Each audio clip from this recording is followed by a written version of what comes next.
បន្ទាប់ពីវគ្គមុនដែលយើងបាននិយាយអំពី OSI ហើយនិង TCP/IP ឥឡូវយើងនឹងនិយាយដល់របៀប access ហើយ config router MikroTik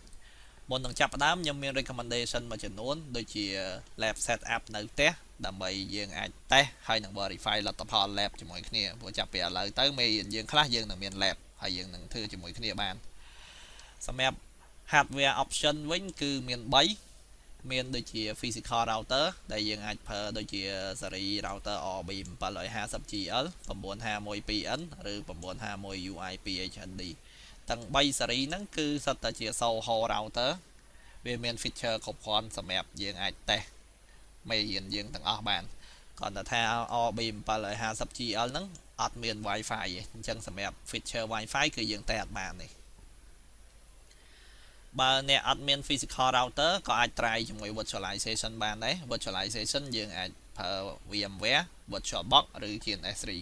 ក្នុងហ្នឹងស្រួល setup ជាងគេគឺ VMware ហើយនិង VirtualBox GNS3 វា complicated បន្តិចឥឡូវខ្ញុំនឹងបង្ហាញរបៀប setup តាម VMware តើយើងត្រូវធ្វើអីខ្លះដំបូងយើងត្រូវចូលទៅ website MikroTik ហើយយើងទៅ page download ហើយយើងហៅ architecture x86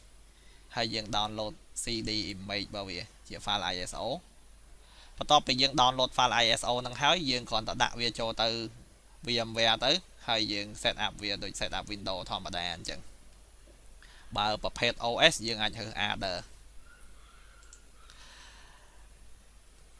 ក្រៅពី virtualization តាម VMware VirtualBox ហើយនិង GNS3 យើងមាន virtualization មួយប្រភេទទៀតដែលអាចប្រើបានគឺ Meta router Meta router ហ្នឹងគឺជា router in router ឧទាហរណ៍ថាយើងមាន router MikroTik ធំមួយហើយ router យើង support Meta router គឺយើងអាច run router តូចៗនៅក្នុងហ្នឹងច្រើនតិចទៀត example ដែលខ្ញុំនឹងបង្ហាញហ្នឹងក៏ router ហ្នឹងជា Meta router ដែរខ្ញុំ run RB 450G ដែលមាន RAM 256 មេហើយនៅក្នុងហ្នឹងខ្ញុំ run Meta router មួយដែលមាន RAM 32 មេទូទៅ Meta router គឺយើង recommend ឲ្យ RAM លើសពី64មេបើ router មេហ្នឹង RAM តិចពេកអត់អាច run router តូចៗនៅក្នុងហ្នឹងបានទេឬ run ទៅក៏ image នឹងអាច corrupt ដែរតែស្រួលទេបើសម្រាប់ patch software វិញយើងគួរតែប្រើ router OS version 6បើអាច update បានយើង update យក version ចុងក្រោយទៅវិធី update គឺយើងចូលទៅក្នុង page download មិញដូចគ្នាហើយយើងគ្រាន់តែ architecture របស់យើងទៅ architecture អីឧទាហរណ៍ថា RB 951គឺនៅក្នុង MIPSBE នៅនេះយើងឃើញ version 6.27 version ចុងក្រោយហើយយើង download upgrade package ឬ all package ទៅបានហើយនៅមេរៀនក្រោយយើងនឹងមាននិយាយអំពីរបៀប upgrade downgrade router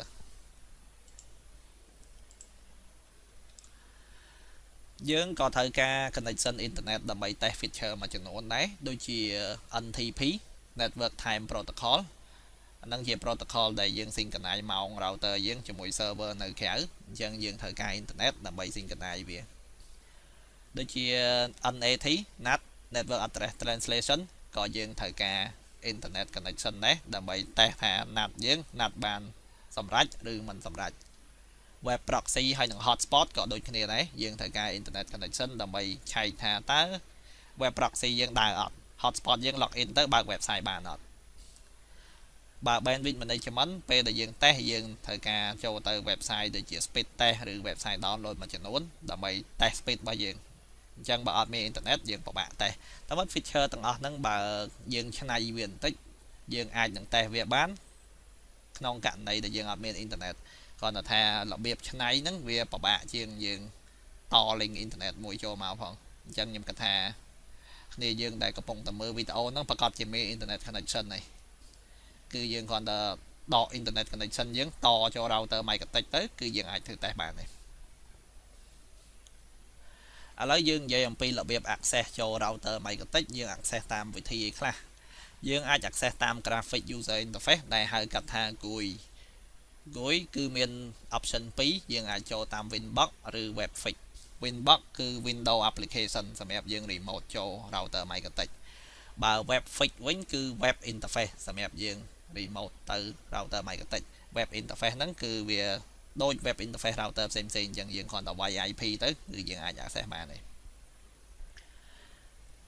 ក្រៅពី graphic interface គឺយើងអាច access តាម command line interface បានដែរដែលហៅកាត់ថា CLI យើងអាច telnet និង SSH ចូល router បានអញ្ចឹងពេល telnet SSH ចូលទៅគឺមានតែ command សុទ្ធទេដូច router Cisco អញ្ចឹងក្រៅពី in band access ខាងលើគឺយើងមាន out of band access មួយចំនួនដែរសម្រាប់សេរី router ខ្លះដូចជា RB 1100មាន port serial console អញ្ចឹងយើងអាច access វាពេលដែល network យើងអត់ដើរក៏យើងអាច access វាបានដែររបៀប access ហ្នឹងគេហៅ out of band គឺយើងអាច access ចូល router យើងឬ device យើងពេលដែល network យើងអត់ដើរបាទប្រមាណខាងលើគឺ in band access វាប្រើ port network របស់យើងប្រើ connection ប្រើ IP ដើម្បី access បើ out of band នេះគឺយើងប្រើ keyboard យើងប្រើ serial អាហ្នឹងដូចជា server យើង down អញ្ចឹងពេលដែល server យើង network down យើងទៅ down monitor ពឹប down keyboard ពឹបហើយយើងអាចមើល screen ហ្នឹងតើវាមានអីកើតឡើងហើយយើងអាច control វាភ្លាមបានបើរបៀប access តាម application យើងអាច access តាម FTP យើងអាចទាញ log file ទាញ file ចេញពី router Microtik បានបើ option មួយទៀតគឺយើងអាចចូលតាម application programming interface ហ្នឹងគឺសម្រាប់អ្នកដែល develop software programmer អីហ្នឹងចង់សរសេរ billing system ឬ management system ដែលធ្វើការជាមួយ router Microtik គឺយើងអាចប្រើ API ហ្នឹងឯង API connect ទៅ router Microtik យើងអាចដាក់ command ឲ្យវា log unlock customer ឬ upgrade downgrade speed អីយើងអាចហៅ function នៅក្នុងហ្នឹងប្រើបានដោយសារក្នុងមេរៀនរបស់យើងភាគច្រើនខ្ញុំនឹង demo feature តាម Winbox អញ្ចឹងឥឡូវយើងមើលវិធី access តាម Winbox សិនទី1តើ Winbox នឹងយើងបានវាមកពីណាយើងអាចបានវាពី website Microtik យើង download ពី website Microtik ទៅឬយើង download ពី web interface របស់ router ក៏បានឬយើង copy ពីអ្នកដទៃក៏បានវាអត់មាន limit ទេថា Winbox version ប្រមាណត្រូវ support router សេរីណាអត់ទេទូទៅ Winbox អាច remote ចូល router Microtik គ្រប់សេរីទាំងអស់ router Microtik ភាគច្រើនគឺមាន default setting ដែលចេញពីរោងចក្រមកទូទៅយើងមើលប្រអប់វានៅខាងក្រោយប្រអប់មានសរសេរថា default setting វា IP លេខប៉ុន្មាន port ទីប៉ុន្មានបើសម្រាប់ Soho router ដែលយើងនិយាយនៅ slide យើងមុនRB 750ហើយនិង RB 951ទូទៅ port ទី1គឺ port WAN port សម្រាប់តអ៊ីនធឺណិតចូលមកហើយ port ទី2ដល់ port ទី5គឺ LAN តាមពិត router Microtik អត់មាន restriction ទេអត់មានកំណត់ថា port ណាត្រូវទៅជា WAN port ណាត្រូវទៅជា LAN ទេគ្រាន់តែថា default គេ design មកឲ្យយើងប្រើអញ្ចឹងបើយើងអត់មានករណីអីចាំបាច់ទេយើងអត់ចាំបាច់ដូរទេ factory setting គឺមាន IP 192.168.88.1 នៅ port ether 2 port ទី2ហើយវាក៏ enable make Winbox by default ដែរនៅលើ LAN port ទាំងអស់ make Winbox ហ្នឹងគឺថាករណី router យើងអត់មាន IP address ឬម៉ាស៊ីនយើង subnet ខុសពី router ប៉ុន្តែយើងនៅតែចង់ remote ចូល router អញ្ចឹងយើងអាច remote តាម MAC address បានគឺ make Winboxអូខេឥឡូវយើងនឹងធ្វើ lab មួយទី1យើងនឹង connect ចូលទៅ router Microtik បន្ទាប់មកយើងនឹង configure WAN ហើយនឹង LAN connection សម្រាប់ router Microtik ដើម្បីឲ្យវាមាន basic connectivity យើងនឹង configure WAN យើងជា static IP យើងឥឡូវអត់ទាន់ធ្វើ PPPoE អីទេ PPPoE នឹងមាននៅមេរៀនក្រោយៗទៀតឥឡូវយើងនិយាយអំពី static IP សិនដើម្បីឲ្យគ្នាយើងដឹងរបៀប configure IP របៀបដាក់ default gateway របៀប configure DNS នៅ router Microtik បន្ទាប់ពី WAN គឺយើងនឹងធ្វើ LAN configuration LAN យើងនឹងដាក់ LAN rank IP ជា 192.168.100.1/24 IP ហ្នឹងគឺសម្រាប់ router បើសម្រាប់ DHCP គឺបោះលេខ2ដល់លេខ254ហើយកុំព្យូទ័រដែលនៅក្នុង LAN ហ្នឹងទាំងអស់នឹងប្រើ router ជា default gateway និង DNS server អូខេឥឡូវខ្ញុំអាចគូ diagram នឹងឲ្យគ្នាយើងមើលបន្តិចបាននៅនេះយើងមាន router Microtik មួយហើយយើងមាន connection ចេញទៅ internet យើងមាន connection ទៅ internet នៅ port ទី1ហើយយើងនឹងប្រើ IP 163.58.28.6/30 សម្រាប់ internet connection របស់យើងបើសម្រាប់ LAN របស់យើងវិញគឺយើងប្រើ port ទី2 port ទី2 LAN របស់យើងនឹងប្រើ IP 192.100.100.1/24 អានឹងជា IP របស់ router ហើយយើងនឹងមាន DHCP ពីលេខ2ដល់លេខ254នេះជា topology ដែលយើងកម្រងនឹង config ហើយយើងនឹងយក router នឹងធ្វើជា gateway និង DNS អញ្ចឹងបានន័យថាអ្នកដែលនៅក្នុង LAN ហ្នឹងពេលដែល query DNS គឺ query ពី router ឯងអត់ទៅ query ពី internet អត់ទៅ query ពី DNS Google អីឥឡូវយើងនឹងចាប់ផ្ដើម configure topology ហ្នឹង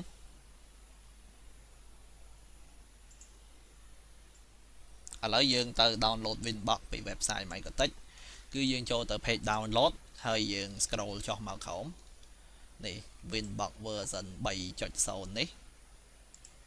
យើង download ហើយយើង run វា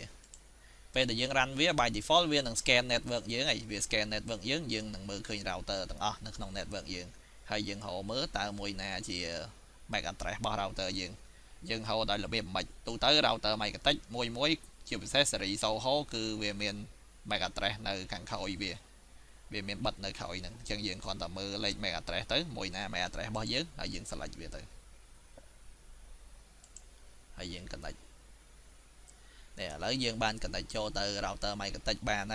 ហើយយើងឃើញ5 interface មាន5 port ទាំងអស់នេះជារបៀប remote តាម MAC address ឥឡូវយើងនឹង set IP នៅលើ router Microtech ដើម្បីយើងអាចសាក remote តាម IP របៀប set គឺយើងចូល IP address ហើយយើងចុចបូកមកហើយយើងវាយ IP address LAN របស់យើងដែលយើងកម្រង set ឲ្យវាហើយនៅ port ទី2ឥឡូវមាន IP ហើយឥឡូវ PC ខ្ញុំកំពុងតែ connect ទៅ port ទី2អញ្ចឹងឥឡូវខ្ញុំនឹងសាកដូរ IP PC ខ្ញុំឲ្យប្រើ range IP ជាមួយគ្នាតេស្តមើលតើយើងស្គាល់ router នឹងអត់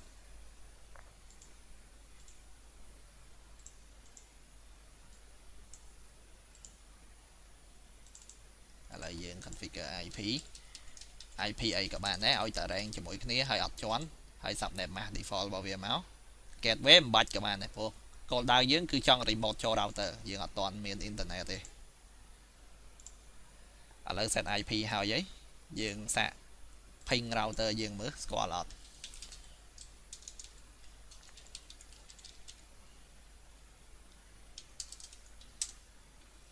អូខេយើងឃើញ ping ទៅស្គាល់បើ ping ទៅស្គាល់បានន័យថាយើងអាច remote តាម Winbox ហើយនឹង web fix បានឥឡូវខ្ញុំបង្ហាញ web fix មុនគឺយើងអាចវាយ IP address របស់ router វានឹង automatic login ចូលទៅក្នុង web interface របស់ router នេះ web fix របស់ Microtech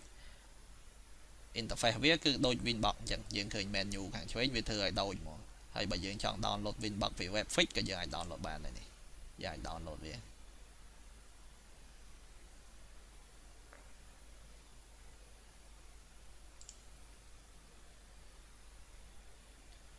ពេល download ហើយយើងអាចបើក Winbox នឹងប្រើបាន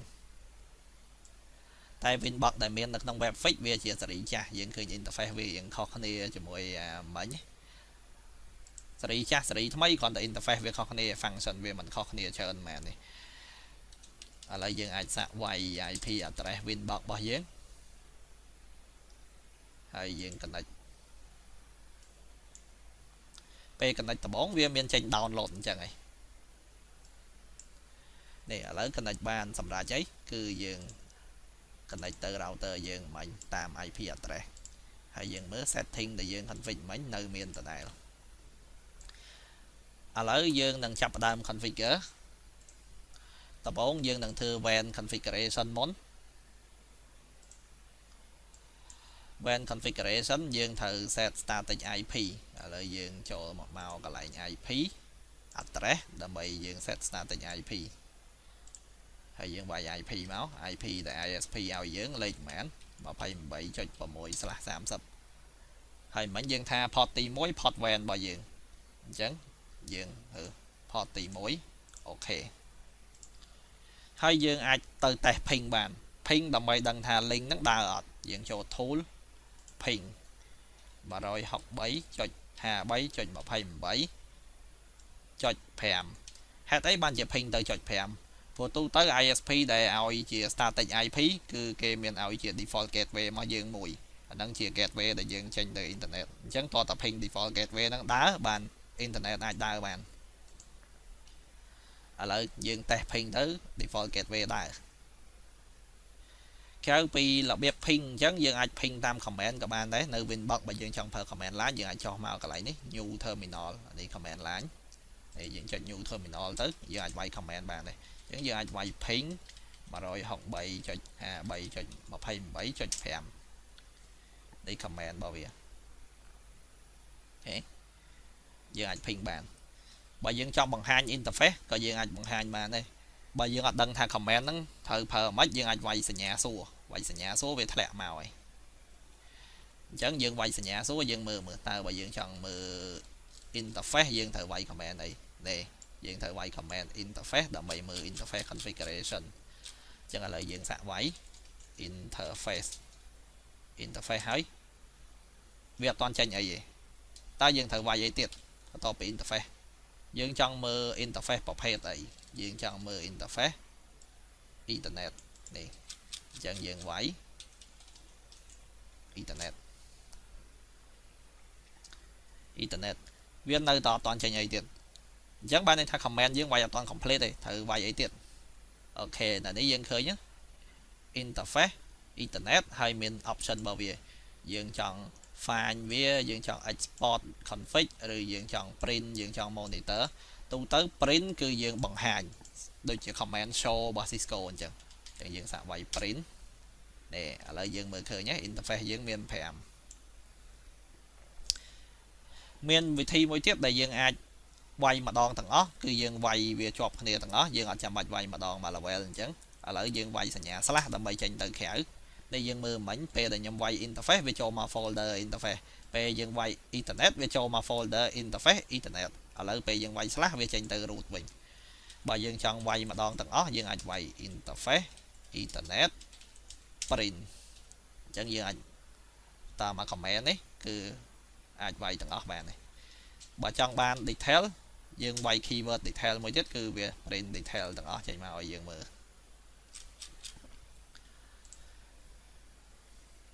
ឥឡូវយើង WAN ping ដើរហើយយើងត្រូវ set អីទៀតយើងត្រូវ set default gateway របស់ WAN default gateway របៀប configure គឺយើងចូល IP route ហើយយើងចុចបូកនេះ by default វាមានចេញ 000/0 ហ្នឹងអាហ្នឹងគឺ default gateway យើងគ្រាន់តែដាក់តលេខ gateway ចូលបានហើយលេខ gateway លេខ ISP យើងឲ្យយើងហ្នឹង 28.5 ដាក់ហើយចុច OK អញ្ចឹងយើងមើលនៅនេះយើងឃើញមាន route មួយជា default gateway របស់យើងហើយ point ទៅ 28.5 ហើយវាទៅតាម ether 1ទៅតាម port ទី1អញ្ចឹងគឺត្រូវហើយពេលដែលយើង add ហើយយើង make sure អាហ្នឹងវាមាន status AS active static បើអត់មាន A ទេគឺ route ហ្នឹងអត់ដែរទេជំហានចុងក្រោយសម្រាប់ WAN គឺយើងត្រូវ configure DNS server ព្រោះមិញយើងនិយាយឯ router យើងនឹងដើរតួជា DNS សម្រាប់ LAN យើងអញ្ចឹង router ខ្លួនវាត្រូវ resolve domain ឲ្យចេញសិនបើខ្លួនវា domain ក៏វាអត់ស្គាល់វា resolve ឲ្យគេមិនកើតអញ្ចឹងយើងចូលទៅក្នុង IP DNS set វា 8.8.8.8 ហើយ DNS ទី2 8.8.4.4 ហ្នឹងបើ ISP យើងមានឲ្យជា DNS របស់ ISP យើងវាយ DNS របស់ ISP ទៅបើយើងចង់ប្រើ Google យើងវាយលេខ2ហ្នឹងទៅហើយយើង allow remote request ពេលដែលយើង tick អញ្ចឹងបាន LAN យើងអាច request មក router ឆ្លើយបើយើងអត់ allow remote request ទេគឺ LAN យើងពេល request ទៅ router វា reject ហើយវាអត់ឆ្លើយទេឥឡូវ part WAN មានប៉ុណ្ណឹងយើង test connectivity បន្តិចមើលយើង ping ទៅ internet ដើរឯង ping ទៅ 8.8.8.8 យើងឃើញទេ ping ទៅដើរក្រៅពី ping មាន tool មួយទៀតគឺ trace route យើងអាចតាមដានមើលថាតើ internet របស់យើង route ទៅតាមណាពេលខ្លះយើងបើក website មួយយឺតមែនតើយើងចង់ដឹងថា ISP យើងតើបញ្ជូន packet យើងតាមផ្លូវណាព្រោះពេលខ្លះអាចមកពី link international បញ្ហាផ្លូវដែលវាដើរហ្នឹងខុសអញ្ចឹងយើងអាច trace មើល ហើយយើងបើសិនជាឃើញខុសយើងអាច request ទៅ ISP យើងឲ្យជួយ solve បញ្ហានឹងបានអញ្ចឹងយើង trace route IP នឹងសាកមើលយើងមើល route នឹងគួរតែល្អឯងមិនបញ្ហាឯងព្រោះទៅដល់ Google នៅ Hong Kong ត្រឹមតែ50 millisecond នេះប៉ុណ្ណឹង acceptable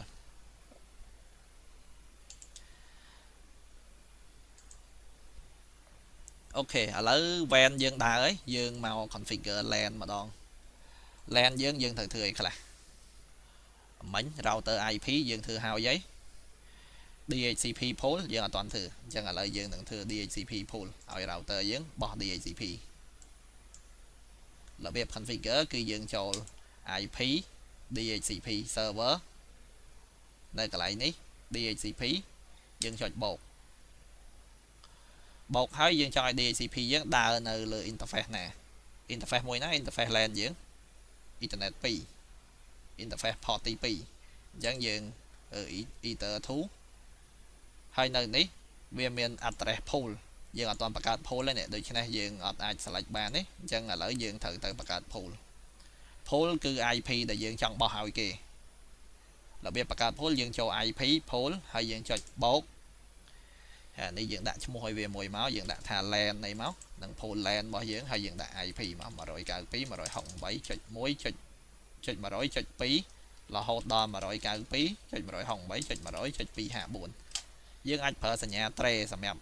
ដល់បានយើងអាចដាក់ពីលេខប៉ុន្មានដល់លេខប៉ុន្មានហើយយើងចុច OK មកឥឡូវយើងមាន pool មួយនេះ pool LAN ហើយឥឡូវយើងទៅកន្លែង address pool យើងឃើញ LAN ហ្នឹងឯងយើង select វាទៅអញ្ចឹង configuration នេះគឺបានន័យថាយើង run DHCP server យើងនៅ port ទី2ហើយវានឹងបោះ IP LAN ហើយអា LAN ហ្នឹង IP អីខ្លះគឺជា IP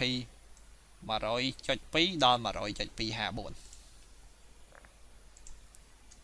ហើយឥឡូវយើងចុច OK មកយើងមាន DHCP ឯងបន្ទាប់ពីមាន DHCP យើងត្រូវ configure អីទៀតយើងត្រូវ set ឲ្យ LAN របស់យើងប្រើ default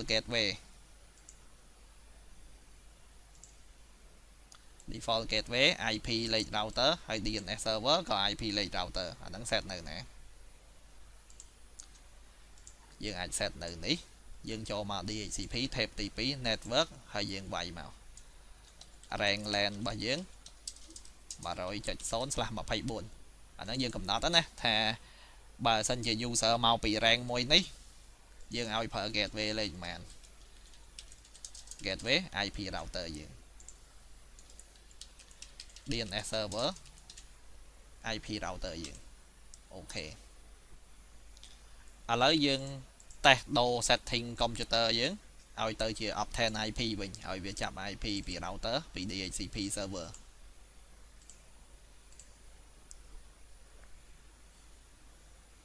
ក្រោយពេលដូរហើយយើងឃើញនេះឥឡូវវាចាប់បាន IP 100.254 ហើយវាយក gateway លេខ1 DNS លេខ1ដូចអ្វីដែលយើងកំណត់អញ្ចឹងអ៊ីនធឺណិតគួរតែដើរហើយមែនទេមាន DNS មាន gateway ហើយមិញយើង test ទៅ router យើងអ៊ីនធឺណិតក៏ដើរដែរ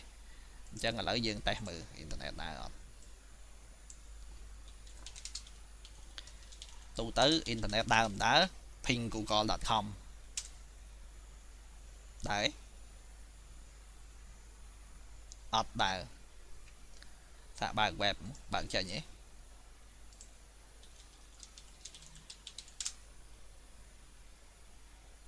អត់ចេញហេតុអីបានជាអត់ដើរ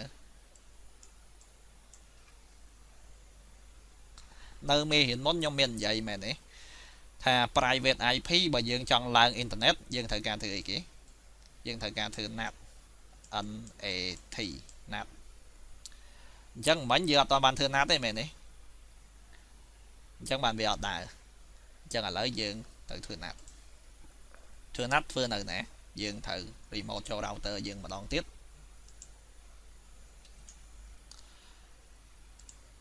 remote ចូល router MikroTik ហើយយើង configure NAT នៅក្នុងហ្នឹងយើងចូល IP firewall ហើយនៅ tab ទី2 NAT ហើយយើងចុចបូកមកអាផ្សេងយើងអត់ចាំបាច់ប៉ះវាយើងគ្រាន់តែ make sure ពីចំណុចទី1គឺវាជា chain source NAT ហើយ outgoing interface គឺជាអ៊ីនធឺណិតទី1ដែលជាអ៊ីនធឺណិតដែលយើងតអ៊ីនធឺណិតចូលមកហ្នឹងហើយ action វា masquerade ហ្នឹងគឺ NAT ឥឡូវយើងតេស្តមើលម្ដងទៀតមើល ping ទៅ Google ដែរឯងអូខេឥឡូវយើង ping ទៅ Google ដែរអញ្ចឹងអ៊ីនធឺណិតយើងដើរហើយយើងតេស្តបើក website មើល